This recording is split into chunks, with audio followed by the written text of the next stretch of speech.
Year, everybody. Happy Wednesday to you. It's time for your Packers midweek update. We're here to bring you all the news that has been from the last couple of days. Hope everyone is enjoying the New Year day today. Hope your hangovers are going well, and same for the Packers because there were a bunch that didn't practice today.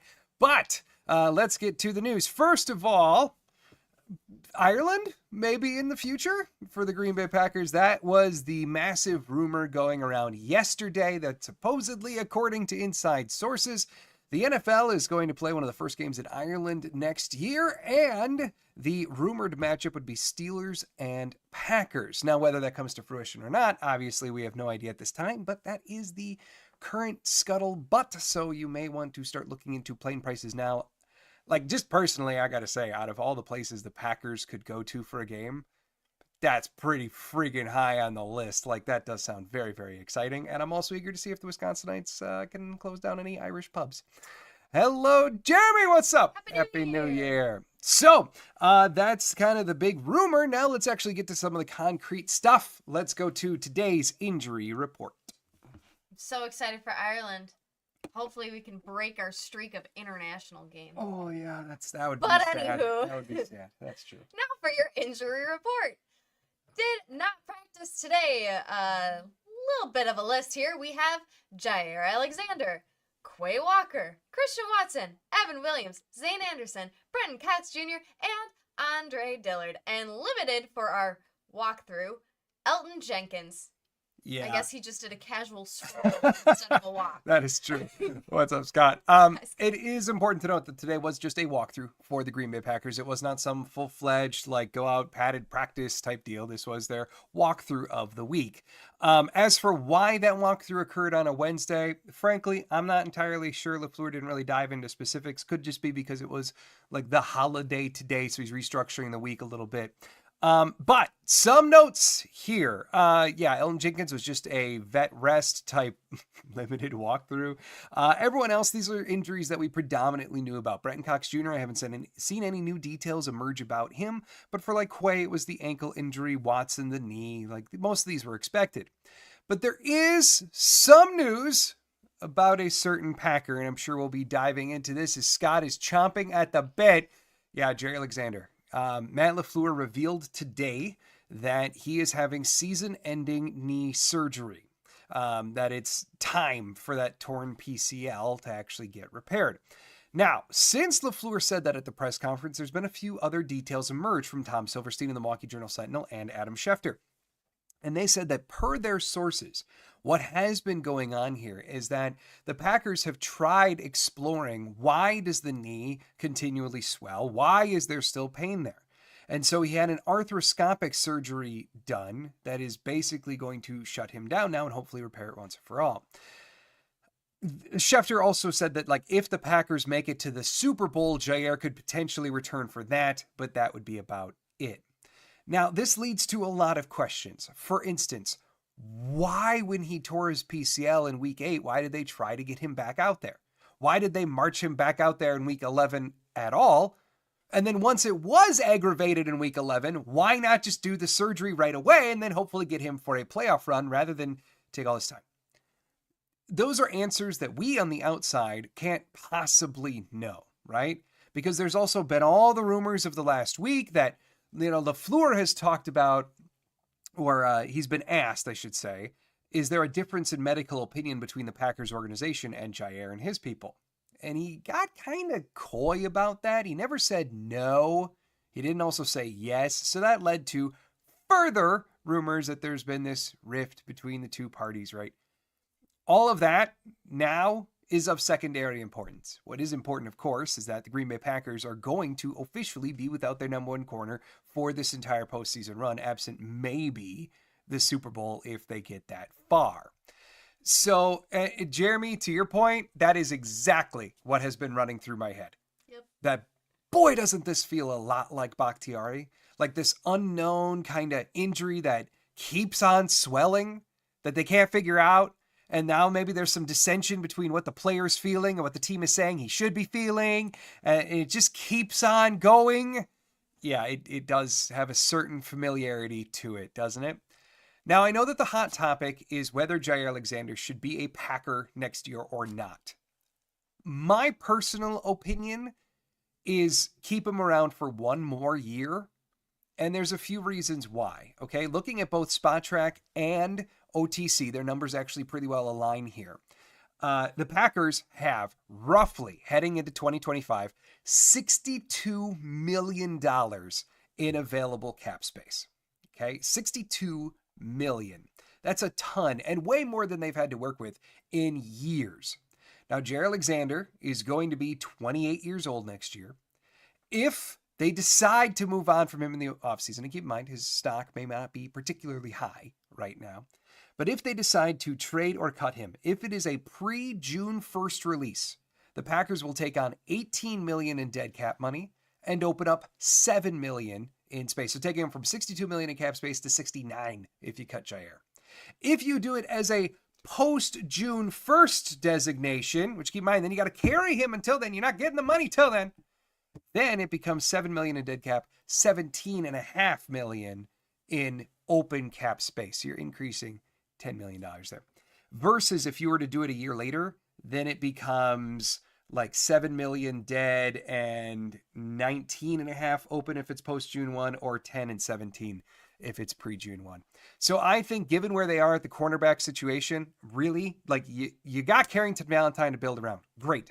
Keyshawn Nixon showed good stuff. You still got him for another couple years. Okay, good. There, you got two. Bullard, sure, sign him up for the slot. Keep Jaire around and spend a high capital pick on a corner. That's how I would approach the room next year. And then if there's still more problems, move on the year after. That's what I would do. But that's the money of the situation.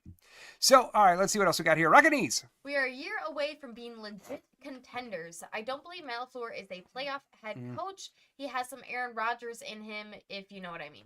I do know what you mean, and I get it. I do think I've kind of been on that train too, of like this team has the feeling of a team that's a year away.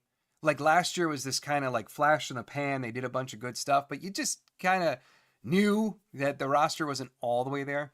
Well, now you look at this year, you got $62 million in available cap. Basically, none of the marquee players are going anywhere this offseason. So you can really just add to what you've got. Plus, give this team another year to age. Yeah, I got to be on that train, Rocket Knees. I do know, just from your and my conversations, I probably have a higher opinion of Matt LaFleur than you. But at the same time, I very much understand what you're saying with the playoff thing. I think LaFleur has a tendency to overthink, to get in his own head, and that leads to some problems, which we've talked about before. I think that has to be extinguished to really like go on a tear. Mick, what you got? Stokes and Alexander. So I'm thinking about a quarterback for our draft pick in the first round. Yeah. The likelihood that Stokes is a Green Bay Packer next year, not particularly high. So that realistically leaves him, like, assuming Jaire, right? Jaire, Valentine, Nixon, and Bullard. And then that's like it for corners. So that could use a talent infusion. And let's be frank, like that's not a bad room by any stretch. Valentine has been playing excellently over the last couple of weeks. In fact, over the last like 3 weeks, he's amongst the league leaders in terms of separation rate and man coverage rates. Like he's doing very, very well in what we know he does well. So that's really good sign to build around for the future. Nixon's had a great year as a boundary corner. Bullard has shown promise in the slot. Goodness. Sorry. So, I mean, like that's not a bad place to build around. Obviously, you want it to be better, but it's not bad. So just something to keep in mind. And I do think first and second round pick there makes a world of sense and would have made a world of sense last April. But Brian Gutekunst didn't agree with me. That's, whatever. Jeremy. With that, $62 million, I hope that they re-sign our right tackle and maybe a wide receiver or two. This could be an extension heavy year. Absolutely. Zach Tom, he ain't getting cheaper. No, I'm with you 1,000%. I would be surprised if they don't have a discussion with Zach Tom this offseason. Then in terms of wide receivers, it's going to be fascinating to see what they do, right? You've got Dobbs and Watson, who are coming a little bit closer to the ends of contracts. We may not see them yet, like totally engage in conversation with both. The other thing when it comes to Watson, I think this is a very interesting thing. Like, I think the Packers would prioritize Watson in terms of contract extension just because he's so irreplaceable, and we saw that against the Vikings. But I won't be shocked at all if Watson doesn't want to sign an extension this offseason, because his people might say, no, we're going to give it one more year where you really feature him in the offense, where he can rack up his numbers. Then we'll talk about future money. We're not going to sign him into a contract coming off of a statistically down year just because you didn't throw him the ball. I wouldn't be shocked if that's a part of this offseason. But to your point, Jeremy, I do think a wise use of all these resources would be some extensions. Scott saying, in draft, we need a real 4-3 pass rusher. Yeah, they could use it for sure. And we've talked at length about, like, they don't have, like, a lot of their guys, you can tell, are 3-4 converts, really outside of Brenton Cox Jr. The vast majority are converts, right? So I'm with you, Scott. Pass rusher, corner, both of those could be very, very high on the list. And then some mid-round offensive linemen, like we know. Jeremy. I like Matt LaFleur. I'm hoping that he hasn't shown all of his cards this regular season and is waiting for the playoffs to show his full repertoire. Well, I can tell you, I think in the run game, he probably has. Like, just being real, they've gotten so down the play sheet in terms of their run game and have been so inventive in what they've done. I mean, there's been several weeks where even national analysts have talked about how the Packers run game is stuff that nobody else is doing. This stuff. The Packers have really harkened back to some principles of high school ball, to 1940s football. And it worked for a time, certainly. So I think in the run game, we probably have seen the expanse of what they've got. But boy, I'm with you, Jeremy. I'm really hoping that that's the reality for the passing game. And at the very least, we need some more consistency at play calling, and LaFleur knows it. Ragany is saying John Gruden for our head coach, I say. I'm just kidding. Thank you. Yeah, no. Can't see that. Although I will say, just since John Gruden's fairly topical, he put out this wonderful video. I don't know if it was on TikTok or whatever. I saw it on Facebook. The day that Sterling Sharp and Mike Holmgren were both announced as senior committee finalists for the Hall of Fame, he put out a fantastic video talking about Mike Holmgren's resume and why Holmgren deserves to make it in. Keep in mind, Gruden was one of Holmgren's like subversives back when Holmgren was. That's where Gruden got his start, was in Green Bay. And it was a fantastic video talking about all of Holmgren's stats, the man he was. It would be good for everyone to go check that out for sure. It was very worthwhile. Mick saying, compare wide receiver room with running back room. Does a real number one make a difference over the course of a season? Well, no. I guess I would say it this way. Wide receiver, in the Packers setup, wide receiver is almost always going to be more of a committee approach than running back. Now, that's not the case for every single team, but it is how the Packers have built this roster. Part of the reason they signed Josh Jacobs over retaining Aaron Jones is because they've had a want for years now to get to more of a workhorse style running back that they can do different things with. And Josh Jacobs has filled that void fantastically. But I think if you talked to Matt LaFleur and said, would you prefer, now overall, the wide receivers ultimately this year have been fairly disappointing. The Vikings game was wonderfully emblematic of disappointing wide receiver play. Okay. So, but let's just say that they would have reached a little bit more of their potential. Okay. If you were to ask Matt LaFleur philosophically, would you rather have a receiver room where the ball can go at any place at any time? Or would you rather have those couple years with Rodgers going to Devontae when you knew it was going to Devontae no matter what? Most coaches are going to say, oh, I'd rather have where the ball can go anywhere. I'd much rather scheme for that than everyone knows the ball's going to a slant to Devontae. And so I think given the Packers' current roster construction, a running back one is more important than a wide receiver one. But I would also say the wide receivers haven't really jumped up in development like I think a lot of people were planning on. And I'm not saying you blow up the room. I'm not saying you even add to the room. I'm saying they need another year. Jeremy. Who scares you more as an opponent? Vikings, Lions, or Eagles? Yeah. I don't like any of them. All of the above.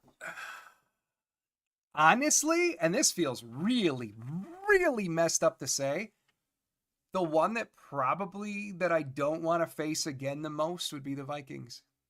So, And I say that because, look, the Lions' defense is falling apart. Like, there's cracks in that foundation. And Green Bay, legit, not with some crazy comeback effort, like, legit was that close to knocking off Detroit, right? And we know that they can beat Detroit.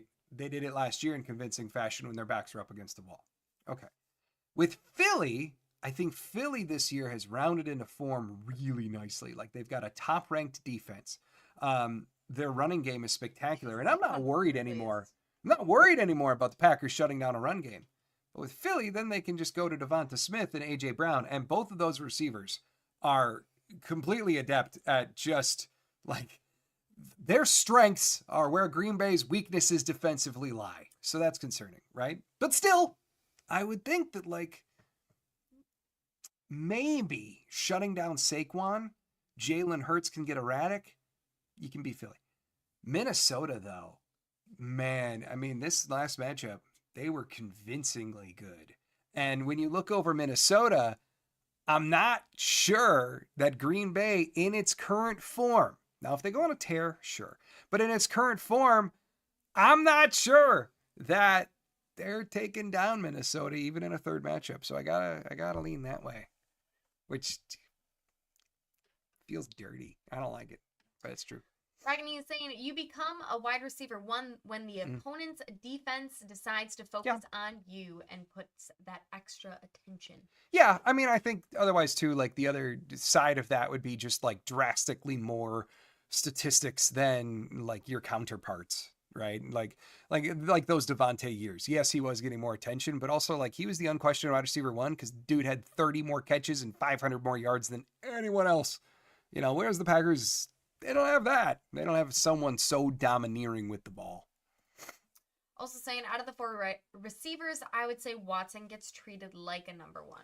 I think it's kind of morphed into that, but I think throughout the course of the first 8 weeks of the season, roughly, without looking at box scores, he was kind of used like he was still hurt last year. Like a lot of decoy type stuff, a lot of shift. Oh, in terms of defensive emphasis, yes, I would go with you there. But I'm saying in terms of Packers usage, it was a lot of like, we're purposefully going to send him so that the gravity of the defense goes that way, but we're not actually going to give him the ball. And there were those weeks there, remember, where we were talking about like, he's the only one not dropping it. And he gets 2 targets a game, right? In terms of actual... Do you remember the one drop? Yeah, well, in terms of actual like getting him the ball... No, then I would say like that's kind of had to come on more as the seasons developed because the first 2 months of the year they weren't doing that. Jeremy asking, has Walker gotten better enough that we should hope for his recovery over relying on Eric Wilson? Yes. Yeah. It's really hard to say. Like I was very critical of Quay too. Mm-hmm. But man, like what he did over those 3 weeks, it truly, like it didn't even look flukish. It didn't look like it was just a guy who had been guessing wrong for 10 weeks or 15 weeks and then all of a sudden just started guessing correctly. Like it didn't look fluky. He looked like a completely different player in terms of run defense. So much more decisive in his movements. And all of a sudden it was like this new hope of like, holy crap, it clicked. Like all the things we were hoping for just like clicked in that man's brain, and he actually understands his job in the defense now. And then he gets hurt. Of course. So I think, yes, I do think we are actively rooting for Quay to come back to be a substantial upgrade over what we've seen from Eric Wilson of the last month. Eric Wilson's high level of production earlier in the season, if you remember his spot starts where everyone was enamored with like what he was doing, that had a little bit more of a fluky element to it compared to what we saw from Quay over that 3-week run. So I'm rooting for Quay to come back for sure. Mick asking, can the Packers develop Musgrave's speed into an attention grab? Man, I hope so. I got to tell you, Mick, I think just from what I've seen, I don't think Musgrave is fully back. Like, I don't, per even how the Packers are using him, it really looks like they're saying, hey, man, we're going to give you 10 snaps a game. And you just need to go out there and not get hurt. Like you gotta start taking contact again. You gotta like, it really looks like they're just warming him back up, that kind of situation, because he's not running deep. And when he is running, it doesn't look like the Musgrave we've known. So I think that ankle is still rounding into form. Other than that, though, I think the Packers were really onto something with their usage of him last year. Oftentimes you saw him running up seams, attracting attention. This year, I got to be honest, I've hated 95% of how they've used Musgrave. He is not Tucker Kraft. He is not give him the ball 8 yards away and then have him try to break a tackle and then run more. He's not a yak dude. He's a big, fast dude that you send up the seam and then throw it taller to him because he's just bigger than everybody else. Like, that's Musgrave.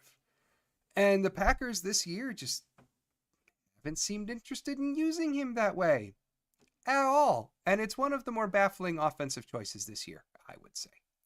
All right, last thing I wanted to cover, just to make sure that it does get out there. But of course, if you got questions, we'll address them. But playoff seeding. There are just a few ways that this weekend can go. And I want to make sure that we get this out there on a fact-based basis for you in case you haven't seen it anywhere else. But the Packers basically have 3 options that can unfold this weekend in terms of where they will be going in round 1 of the playoffs. Now, this is straight from Packers.com, so it's official and factually accurate. The first option is the Packers get the number 6 seed and would travel to the LA Rams. If the Packers beat the Bears, the Commanders lose to the Cowboys, and the Rams win or the Buccaneers lose. Okay? Those are the 3 things that have to happen for the Packers to get the 6. Or the Packers can get the number 6 and travel to Tampa Bay if the Packers win, the Commanders lose, the Rams lose, and the Buccaneers win. Okay, last thing, and this is the most likely path. The Green Bay Packers get the number 7 seed and play at Philly if the Packers lose or the Commanders win. So the Packers and Commanders are now even in terms of record, and Washington holds the tiebreaker, I believe, because of conference wins. So if Washington wins this weekend, no matter what, they're the 6, Green Bay is the 7. If Green Bay loses this weekend, no matter what, they're the 7. In order to get to the 6 and go to Tampa or the Rams, you got to have a Commander loss and a Packer win. It's the only way we're going to one of those 2 teams. In terms of whether they could go to Atlanta, like if Atlanta gets the NFC South, can that happen? No. Because if Atlanta does get the NFC South this weekend, they would be the 4 seed. They would take on the 5. There's no mathematical way for Green Bay to get to 5 anymore based upon how the game's laid out. So Green Bay will be 6 or 7. The most likely path, 7. And going to Philly for round 1. All right, what do we got, Jeremy? I love the McKnight question with Musgrave. That's a part of my hope that the playbook opens up in the playoffs. Man, I'm with you. I understand. We just haven't seen anything from their usage of Musgrave this year like that was like last year. And it's just so frustrating. Ragany is saying we got a potential Tony Gonzalez and Antonio Gates. That's the dream, right? I mean, like, I like that comp. I've been thinking along the lines of like Musgrave is your Kelsey and Tucker Kraft is your Mark Andrews. Okay, fine. Sign me up. We can live with that. Mick saying hit the like button. Hey, thank you, Mick. Thanks, Mick. And John Mark Liddell saying go Pack go. Go Pack go. And what a place to end it. So thanks, everybody. We're going to head on out of here. On Friday, I'll be back January 3rd. The days are a blur right now. But on Friday, I'll be back previewing Packers versus Bears for Week 18. And then, yes, indeedy, we will have a noon watch party on Sunday. First half with me, second half with both of us and my lovely wife. So time for us to get on out of here. Do hope everyone is having an absolutely fantastic New Year's Day. I hope you have a great couple days until I see you on Friday. And as always, go Pack, go.